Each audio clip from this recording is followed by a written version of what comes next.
Hey everyone, Nick Bruns here, Summit Eye Care of Wisconsin in Milwaukee. We're talking IOL Selection Strategies today. When I have a patient coming in, we're talking cataract surgery. First thing I ask them is, what are you looking for? What is your lifestyle like? Do you like to golf? Are you a skier? Do you like to read or sew or knit? How do we best match that lens to what you need it to be, to best match your lifestyle? Second thing, obviously, we're going to look at is the health of the eye. First things first, cornea. What's it look like? Is it regular? Is there signs of ocular surface disease? Because if there is, it's something we really need to manage before surgery. What's the retina like? Is there any pathology there? Is the macula pristine? Is there any significant floaters? Is there anything that's going to cause us potential problems intraoperatively? If everything looks good, we have a full range of options available to us.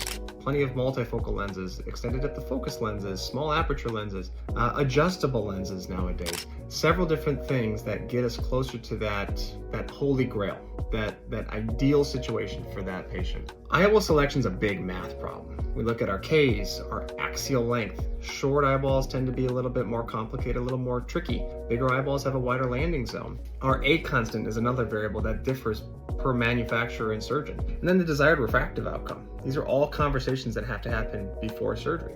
Now, remember, in cataract surgery and optics, there's really no such thing as a free lunch. We're looking for the holy grail still. We don't have that fully accommodative lens that comes without any compromise. But we do have a lot of options that exist nowadays on the market that provide a really good range of vision. So Odyssey, Envy, Panoptix, Vivity, these are all lenses that do provide a solid range of vision. Now, for particularly compromised cornea, something like a small aperture lens, an IC8 lens does provide a good depth of focus, or an adjustable lens. Speaking of adjustable lenses, that's a big thing that we do in our clinic. We have a lot of post-refractive patients, and if you know post-refractive patients, they tend to be notoriously tricky. Not only because the math doesn't work out as easily as we'd like it to, we often run into issues with myopic or hyperopic surprises, but these patients are also tricky because of their expectations. You know, they've seen 20/20 before, they know what that's like, they know what it's like to not have glasses. So the adjustable lens, the light adjustable lens, has been a big part of our practice. It's the ability to fine-tune patients' vision after surgery. So the conversation about what do you want is less hypothetical, it's more real.